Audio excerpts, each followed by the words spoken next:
Snake by D.H. Lawrence. LibriVox.org.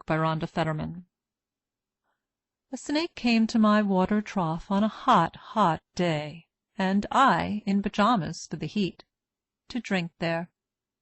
In the deep, strange-scented shade of the great dark carob tree, I came down the steps with my pitcher, and must stand and wait, for there he was at the trough before me.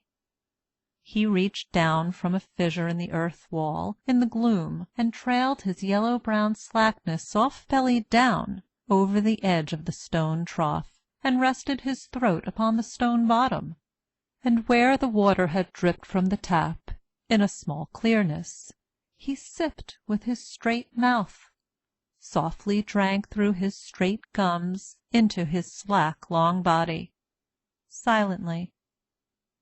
Someone was before me at my water trough, and I, like a second comer, waiting.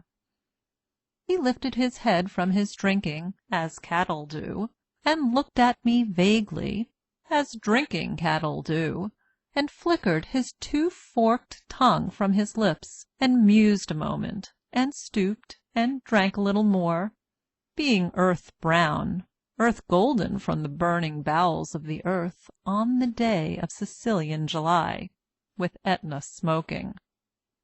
The voice of my education said to me he must be killed, for in Sicily the black, black snakes are innocent, the gold are venomous. And voices in me said, if you were a man, you would take a stick and break him now, and finish him off. But I must confess how I liked him, how glad I was he had come like a guest in quiet, to drink at my water trough, and depart peaceful, pacified, and thankless into the burning bowels of this earth. Was it cowardice that I dared not kill him?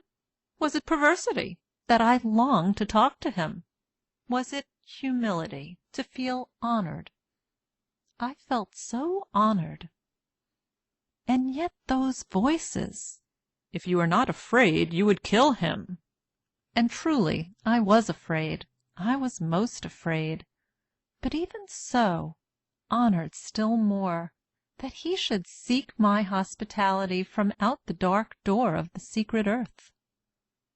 He drank enough, and lifted his head dreamily, as one who has drunken, and flickered his tongue like a forked knight on the air, so black, seeming to lick his lips, and looked around like a god, unseeing into the air, and slowly turned his head, and slowly, very slowly, as if thrice a dream, proceeded to draw his slow length curving round and climb again the broken bank of my wall-face.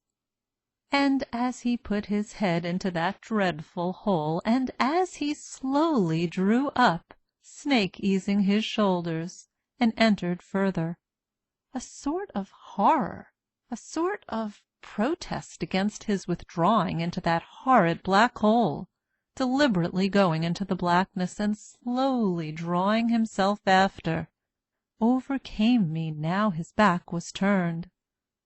I looked round. I put down my pitcher.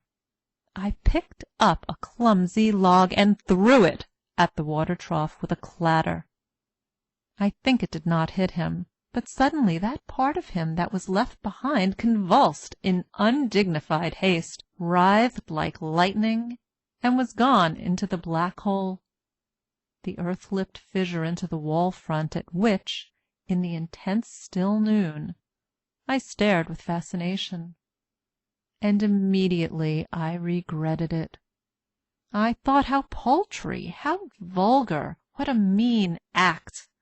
I despised myself and the voices of my accursed human education. And I thought of the albatross, and I wished he would come back, my snake, for he seemed to me again like a king in exile, uncrowned in the underworld, now due to be crowned again. And so I missed my chance with one of the lords of life, and I have something to expiate, a pettiness. End of poem. This recording is in the public domain.